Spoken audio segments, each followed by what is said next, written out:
નમસ્કાર ખેડૂત મિત્રો, કૃષિ દર્શન કાર્યક્રમમાં આપ સૌનું સ્વાગત છે. મિત્રો, બાગાયતી પાકોની ખેતી આપણા ગુજરાત રાજ્યમાં ખૂબ સારી રીતે થઈ રહી છે. ઘણી બધી યોજનાઓ ચાલી રહી છે અને ઘણા બધા પાકો એવા છે કે જેમાં ખેડૂતોને અત્યારે રસ પડી રહ્યો છે અને ખૂબ સારી પ્રગતિ કરી રહ્યા છે.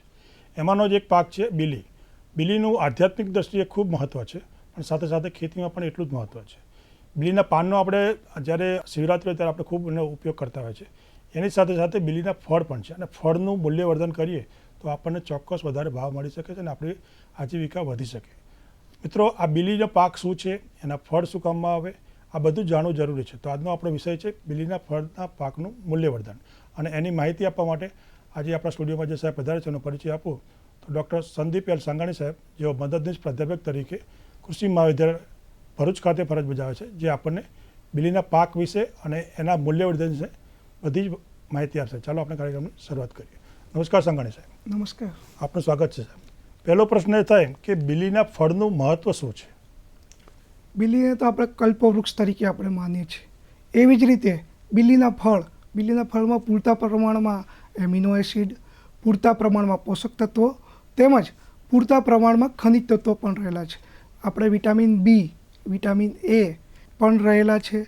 તેમજ ખનિજ તત્વો તરીકે આપણે માનીએ તો કે છે કે કેલ્શિયમ, મેગ્નેશિયમ, પોટેશિયમ એ જેવા ખનિજ તત્વો પણ રહેલા છે. બીલીના ફળમાં ટેનિક એસિડ પણ રહેલું છે, જે આપણી બીમારીને દૂર કરવા માટે મદદ કરે છે. બીલીનું ફળના જો રસનો આપણે જો ઉપયોગ કરીએ અને તો એ ડાયાબિટીસમાં પણ આપણે મદદરૂપ થઈ શકે છે. તેમજ જો પ્રેગ્નન્ટ લેડી હોય અને એ પણ બીલીના ફળનો ઉપયોગ કરે તો પણ એને સારી બીજા કંઈ થતું નથી. તેમજ આપણે વાત કરીએ તો લીવરના પ્રોબ્લેમ છે, પેટના પ્રોબ્લેમ છે, એ પણ આપણા ઓછા થઈ જાય છે. એટલે બીલીનું ફળ બહુ મહત્ત્વનું ઉપયોગી છે. ખૂબ સરસ. તો સંઘાણી સાહેબ, આપણે ફળની વાત કરી, બીલીનો પાક ખૂબ અગત્યનો છે. ખેતીની દ્રષ્ટિએ અમારા ખેડૂતો માટે બીલીનો પાક કઈ રીતે મહત્ત્વનો છે? હવે બીલી છે, બીલું તો આપણે માનીએ તો બીલું છે ને સૂક્ષ્મ વિસ્તારનો ફળ છે અને સૂક્ષ્મ વિસ્તારનો પાક છે. એ આપણે સૂકા વિસ્તારમાં પણ આપણે ગ્રો કરી શકીએ છીએ. અત્યારે આપણે બહુ ગ્રો ના કરીએ પણ સીધા પાડે આપણે એને વાવીએ અને પાણીની બહુ જરૂર પડતી નથી. તો બીલીના પાનનો તો આપણે વેચાણ કરી અને કમાણી કરી શકીએ છીએ. તો એ 5 વર્ષ પછી એના ફળ આવવાનું શરૂ થઈ જાય. તો એનું ફળ આવવાનું શરૂ થઈ જાય તો બીલીના પાકનું આપણે મૂલ્યવર્ધન કરી અથવા પાકા બીલાનું વેચાણ કરી અને આપણે બીલીના ફળને પણ આપણે ઉપયોગમાં લઈ શકીએ છીએ. ખૂબ સરસ. સંઘાણી સાહેબ, આ જે બીલીનો પાક છે એ કેવા પ્રકારનો, શુષ્ક વિસ્તાર થાય કે આમ ગુજરાતમાં કઈ જગ્યાએ થાય? સૂક્ષ્મ વિસ્તારમાં થાય છે. જેમ કે આપણે ગુજરાતમાં કરવા જઈએ તો કે કચ્છ જેવું છે કે જ્યાં પાણી ઓછું છે ત્યાં છે. ઉત્તર ગુજરાતમાં પણ થઈ શકે છે, જે આપણે મુબલક પ્રમાણમાં જે જોતું હોય. આમ તો એકલ દોકલ બીલી તો લગભગ બધાની ઘરે હોય છે, પણ આપણે જો ખેતીકીય રીતે કરવા જઈએ, જે કે ભાઈ પૂરતા મોટા પ્રમાણમાં કરવું છે, તો ત્યાં જે સૂકા વિસ્તારમાં વધારે સારી રીતે આપણે કરી શકીએ અને ઉત્પાદન એનું સારું લઈ શકીએ છીએ. ખૂબ સરસ. તો સાહેબ, આજનો આપણો મુખ્ય વિષય છે મૂલ્યવર્ધન. તો પહેલાં તો અમને એ કહેજો કે બીલીના ફળમાં મૂલ્યવર્ધનથી શું ફાયદા થાય અને મૂલ્યવર્ધન એટલે શું? મૂલ્યવર્ધન એટલે કે આપણે મૂલ્યનું વર્ધન કરવું. જેમ કે બીલીનું ફળ છે, હું એમનો વેચવા જાઉં તો એનો ભાવ બહુ મળશે નહીં. બીજું કે આપણે ગુજરાતમાં તો બીલીનું ફળ માર્કેટમાં જ નથી મળતું. આજે બીજા રાજ્યમાં જતા સાહેબ, તમે કદાચ પંજાબ ફરતા હોય તો પંજાબની લારીમાં જોવા મળશે. તો આપણે તો એક એ પણ થઈ જશે કે બીલીના ફળને બજારમાં લાવી, પાકા ફળને, અને આપણે એનું વેચાણ પણ કરી શકશું. બીજી વાત કરીએ તો કે બીલીના મેં તમને કીધું ફાયદા બહુ છે પેટ માટે ને એની રીતે. તો એના વિવિધ આપણે પ્રોડક્ટો બનાવીએ તો બીલીનું જે છે એ વર્ષમાં એક જ વખત આવે છે. તો એની વિવિધ પ્રોડક્ટો બનાવી અને એને આપણે સંગ્રહ કરી શકીએ છીએ. તો એ લાંબા સમય સુધી સંગ્રહ થઈ શકે છે. જો ઓફ સિઝનમાં આપણે કોઈ પ્રોડક્ટ મળે તો એને શું થઈ જાય છે કે આપણે એનો કોઈ વધારે પડતો ભાવ દઈ અને આપણે ખરીદી શકીએ. તો આપણે ઓફ સિઝનમાં પણ એને જો આ પ્રોડક્ટ મળે તો એને ભાવ મળી શકે છે. બીજી વાત કરીએ, જો આપણે નિકાસની પણ સારી તકો રહી છે. તો એ પ્રોડક્ટ બનાવી અને એની જો નિકાસ કરીએ તો આપણે વિદેશી હુંડિયામણ પણ આપણે સારું કમાવી શકીએ છીએ.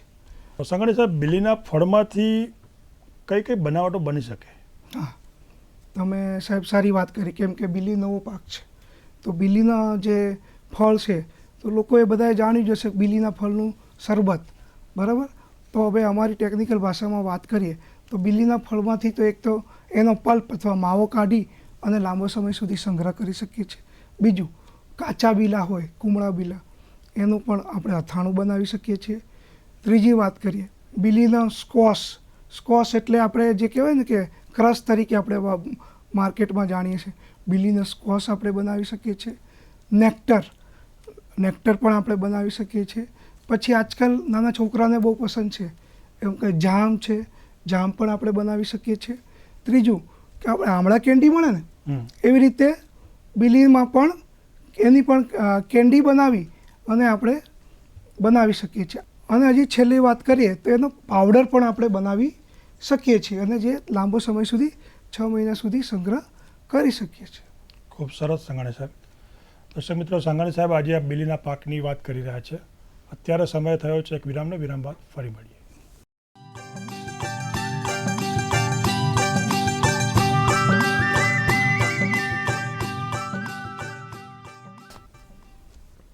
વિરામ બાદ કૃષિ દર્શન કાર્યક્રમમાં આપ સૌનું સ્વાગત છે.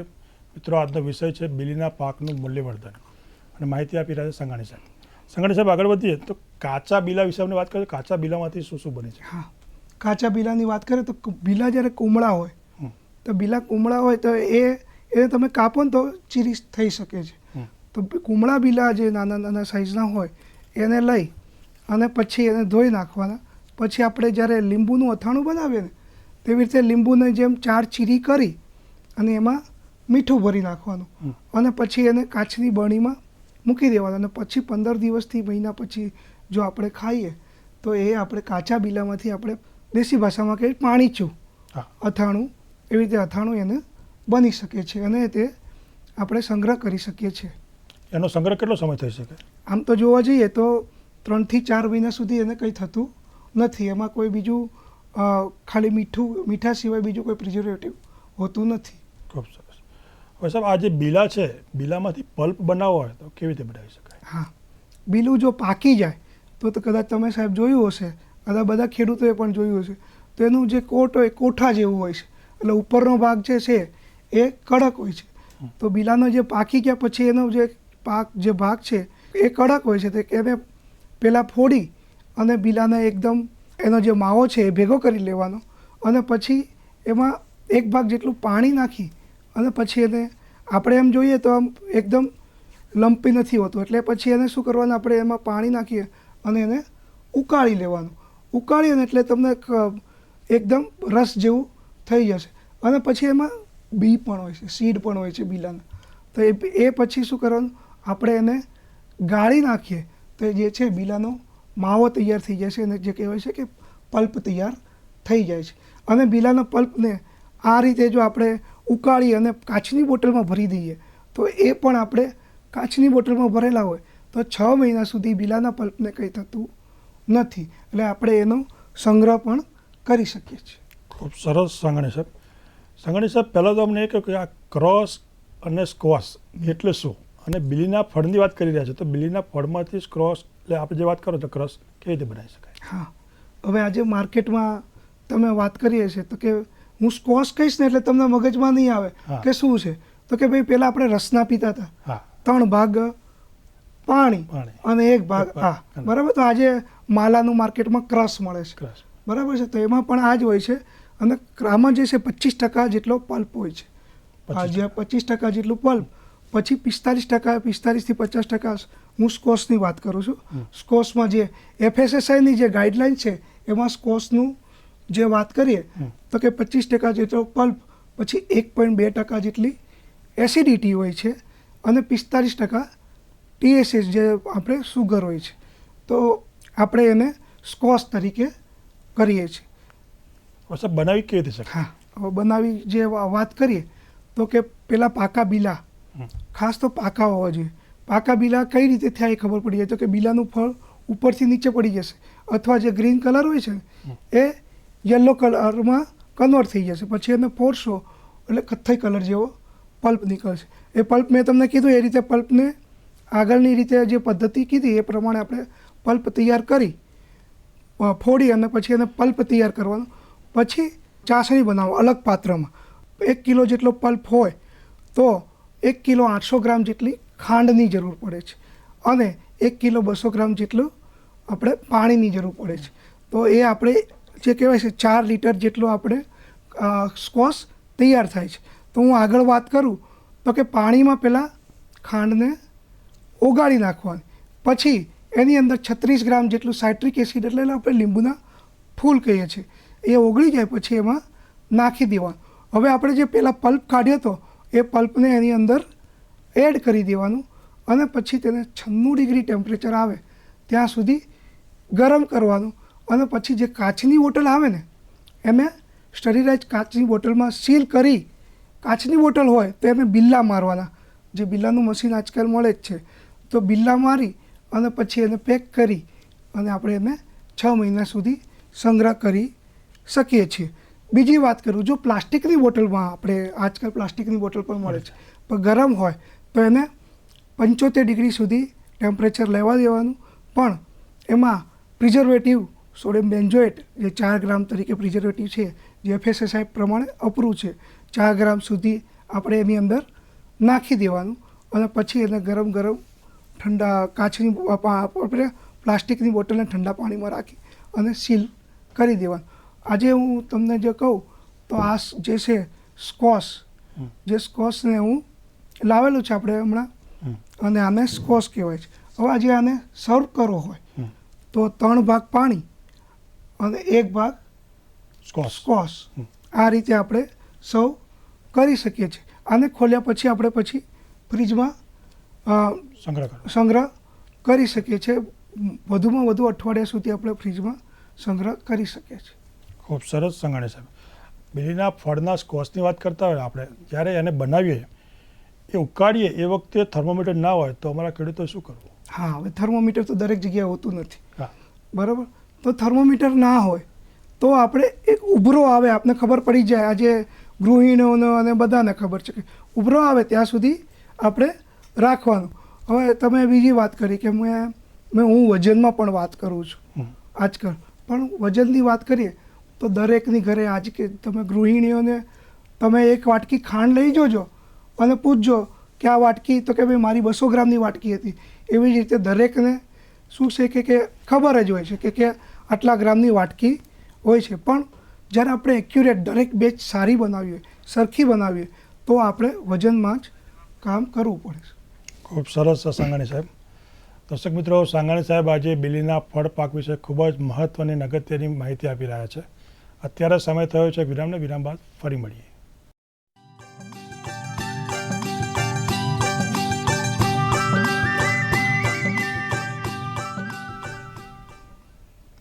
વિરામ બાદ કૃષિ દર્શન કાર્યક્રમમાં ફરી એકવાર આપ સૌનું સ્વાગત છે. મિત્રો, આજનો વિષય છે બીલીના ફળ પાકોનું મૂલ્યવર્ધન અને માહિતી આપી રહ્યા છે સંઘાણી સાહેબ. સંઘાણી સાહેબ, આગળ વધીએ કે આપણે જુદા જુદા ફળ પાકો વિશે ખૂબ જાણ્યું છે અને એની કેન્ડી બનતી હોય છે, તો એ રીતે એ બીલીના ફળ પાકમાંથી કેન્ડી બની શકે? હા, કેન્ડી બની શકે. હવે જ્યારે બીલીના ફળની કેન્ડી બનાવતા હોય ને ત્યારે એને પાકા નથી લેવાના, પણ મેચ્યોર ફ્રૂટ લેવાના છે. બરાબર. પરિપક્વ ફ્રૂટ કહેવાય છે, પાક્યા પહેલાંના. એને પાક્યા પહેલાંના જે પરિપક્વ ફ્રૂટ લઈએ, બરાબર. તો એમાં પહેલાં હું તમને ઇન્ગ્રેડિયન્ટ કહી દઉં. 10 કિલો જેટલા જીરા, 6 કિલો ખાંડ, 10 ગ્રામ જેટલું પોટેશિયમ મેટાબાયસલ્ફેટ કે જે કેમિકલ છે જે આપણે ઉપયોગ કરવું પડે છે, 60 ગ્રામ જેટલું સાઇટ્રિક એસિડ. આ રીતે આપણે ઇન્ગ્રેડિયન્ટ આપણે લેવા જોઈએ. હવે જે છે પરિપક્વ જે જીરા મેં તેમને વાત કરી, બીલા છે, તો બીલાને જે કહેવાય કે ઉપરની છાલ કાઢી પછી એને ચીરીઓ પાડવાની.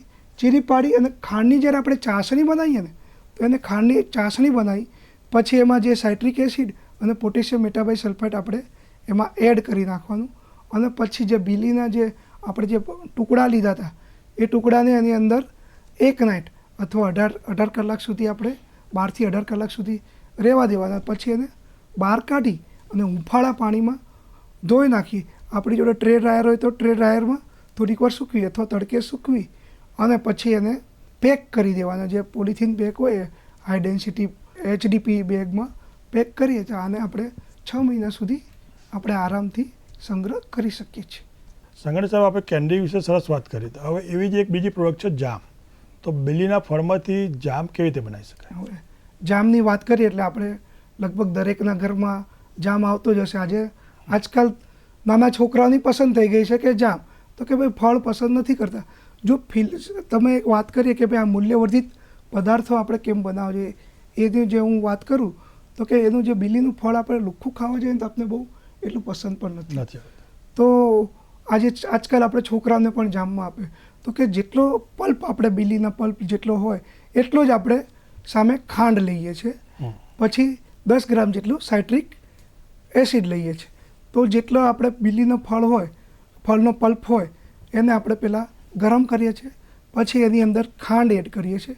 ખાંડ જે એકસાથે એડ નહીં કરવા, જેમ ઓગળતી જાય તેમ તેમ આપણે એની અંદર એડ કરવાનું, અને પછી એની અંદર સાઇટ્રિક એસિડ એડ કરી અને પછી એનું જે જામનું છે પરિરક્ષણ કરી કે ભાઈ જામ બની ગયું છે પરીક્ષણ કરી, અને પછી એને આપણે જે ગરમ હવાચુસ્ત બોટલમાં બંધ કરી, આ જોશો તમે કાચની બોટલમાં, ખાસ તો કાચની બોટલમાં જ કાચની બોટલમાં જ આપણે સંગ્રહ કરવાનો રાખવો, જેથી લાંબા સમય સુધી રહે અને 6 મહિના સુધી પ્રિઝર્વેટિવ વગર પણ આપણે આને કંઈ થતું નથી. સાહેબ, જામ બની ગયો કેવી રીતે ખબર પડે? હા સાહેબ, જે વાત કરીએ કે બજારમાં જામ મળે છે પણ બને કઈ રીતે ખબર પડે, તો એને જે 2 રીતે આપણે જાણી શકીએ. એક તો સીટ ટેસ્ટ કરી શકીએ, જે કે આમ જે જામનો જે ચમચો હોય તો ચમચાને આપણે ઊંચો કરીએ તો એકદમ સીટ તરીકે આપણે પડવું જોઈએ. બીજું કે કોઈ પણ પાત્રમાં આપણે જામ જે છે જામ બન્યો એને કોઈ પણ પાત્રમાં આપણે 2 ટીપા નાખો તો પાણી છૂટું ના પડતું હોય, તો એ રીતે આપણે ખબર પડી જાય કે ભાઈ પાણી છૂટું પડતું નથી, તો એ આપણે જામ બની ગયો એવી રીતે આપણે જાણી શકીએ. ખૂબ સરસ. તો સંઘાણી સાહેબ, આ બિલીના જે ફળ છે હવે એની આપણે સુકવણી કરવી હોય તો કેવી રીતે કરી શકાય? બિલીના જે ફળના પલ્પની જે છે આપણે સુકવણી કરી શકીએ છીએ. તો બિલીના જે ફળ જે છે એના પલ્પના આપણે સુકવણી કરવી તો જે છે કે આપણે બિલીના ફળનો પલ્પ તો આપણે કાઢી પછી એને કાર્બોક્સી મિથાઇલ સેલ્યુલોઝ જે CMC તરીકે વાંચે, જો 0.5% તરીકે જે કેવો આપણે લેવાય, જેનીથી એ જે ફોર્મિંગ એજન્ટ છે જે આપણું પલ્પને જે છે કે થોડુંક જાડું બને, તો એને આપણે 6 થી 8% જે કહેવાય 60 ડિગ્રી ટેમ્પરેચરે આપણે એને ટ્રેમાં પાથરી અને પછી 6 થી 8 કલાક સુધી એને આપણે સૂકવીએ તો પલ્પ સુકાઈ જાય છે. પછી એને આપણે ગ્રાઇન્ડરમાં દળી અને પછી એને પેક કરી અને આપણે એને લાંબા સમય સુધી આપણે એને રાખી શકીએ છીએ. ખૂબ સરસ સંઘાણી સાહેબ. સંઘાણી સાહેબ, આપ નવસારી કૃષિ યુનિવર્સિટીમાંથી આવો છો અને અમે જાણ્યું છે કે ફળ પાકો વિશે નવસારી યુનિવર્સિટી ખૂબ કામ કરેલ છે. અમારા ખેડૂત મિત્રોને જાણવું હોય કે આ કોઈ પણ પાકનું મૂલ્યવર્ધન કરવું હોય, ખાસ કરીને બિલીના પાકનું, તો એના માટે આપ તાલીમની કોઈ વ્યવસ્થા કરી? હા, જો તમે 15 થી 25 ખેડૂતોનું ગ્રુપ હોય તો ભરૂચ કૃષિ કોલેજ ખાતે અમે પણ નજીવા ખર્ચે એ 5 દિવસની તાલીમ અમે પણ આપીએ છીએ. તેમજ નવસારી કૃષિ યુનિવર્સિટી ખાતે પણ આપણે 5 દિવસના તાલીમના વર્ગો ચાલુ છે. તો આ રીતે જો તમે 5 થી 15 ખેડૂતનું ગ્રુપ તૈયાર થાય, કારણ કે ગ્રુપમાં હોય તો જ એકલ દોકલ ખેડૂતોને ના ચાલી શકે, તો કારણ કે અમારે શિડ્યુલ ને બધું કરવું, તો એને આપણે આરામથી ટ્રેનિંગ આપી શકીએ. ખાલી બિલી નહીં પણ દરેક ફ્રૂટનું આપણે મૂલ્યવર્ધન કરી અને કઈ રીતે વસ્તુ બનાવી અને આપણે એને આરામથી ટ્રેનિંગ કહેવાય કે પ્રેક્ટિકલી આપણે એને કોમર્શિયલ કઈ રીતે આપણે પ્રોડક્ટ બનાવી અને વેચી શકાય એ પણ આપણે એનું પૂરતી તાલીમ આપીએ છીએ. બધા સર્ટિફિકેટ પણ આપણે આપીએ છીએ. ખૂબ સરસ. હવે સર, તાલીમ લઈએ ત્યાં સર્ટિફિકેટ આપો, હવે અમારા ખેડૂતોને ખરેખર આ મૂલ્યવર્ધન યુનિટ ચાલુ કરવું હોય તો સરકારી પ્રક્રિયા એટલે કે જે લાયસન્સ અને પરવાના લેવાના હોય એ કયા હોય છે અને ક્યાંથી મળે? તમે વાત કરી ભાઈ, આ કોઈ પણ આ ફૂડ પ્રોડક્ટ છે, ફૂડ પ્રોડક્ટ આપણે લાયસન્સ વગર વેચી શકતા નથી. FSSAI બરાબર, ફૂડ સેફ્ટી સ્ટાન્ડર્ડ જે ફસાય આપણે જે કહેવાય છે એનું લાયસન્સ આપણે લેવું પડે છે. એ આજકાલ તમે ઓનલાઈન એપ્લિકેશન કરો તો ઓનલાઈન પણ એપ્લિકેશન થાય છે, વત્તા ઓનલાઈન તમે જો એપ્લિકેશન કરો પછી આપણે ગુમા સુધારાનું લાયસન્સ, એ તો ઓનલાઈન આખી પ્રોસિજર છે. ઓનલાઈન એપ્લિકેશન કરો એટલે પછી ફિઝિકલ વેરિફિકેશનમાં એ લોકો આપણે ત્યાં આવી અને આપણું વેરિફિકેશન કરી જાય છે અને આપણે લાયસન્સ આરામથી મળી જાય છે. ખેડૂતો ગભરાવાની જરૂર નથી કે કોઈ પણ ના મૂલ્યવર્ધન ખેડૂત છે આપણે ખાસ એવું કહે ભાઈ કે લાયસન્સ લેવું હોય તો અઘરું છે, આ છે તે છે, પણ આજે ફસાઈવાળા અને જે કે ફૂડ એન્ડ ડ્રગવાળા જે છે એ એટલા કોઓપરેટિવ હોય છે કે તમે એમ કે ભાઈ હું ખેડૂત છું તો આરામથી એ લોકો પણ તમને મદદ કરી શકે છે. ખૂબ સરસ સાહેબ. હવે આ બીલીના પાકની વાત કરીએ, એના ફળનું મૂલ્યવર્ધન કરવા માટે ગુજરાત સરકાર તરફથી કોઈ સહાય યોજનાઓ ખરી?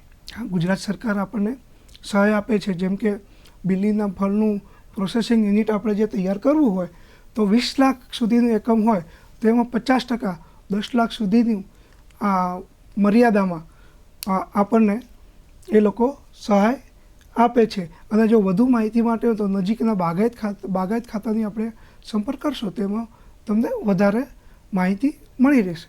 ખૂબ સરસ. સાંગાણી સાહેબ, કાર્યક્રમના અંતમાં અમારા ગુજરાતના ખેડૂતોને બીલીના પાકના મૂલ્યવર્ધન માટે શું સંદેશ આપશો?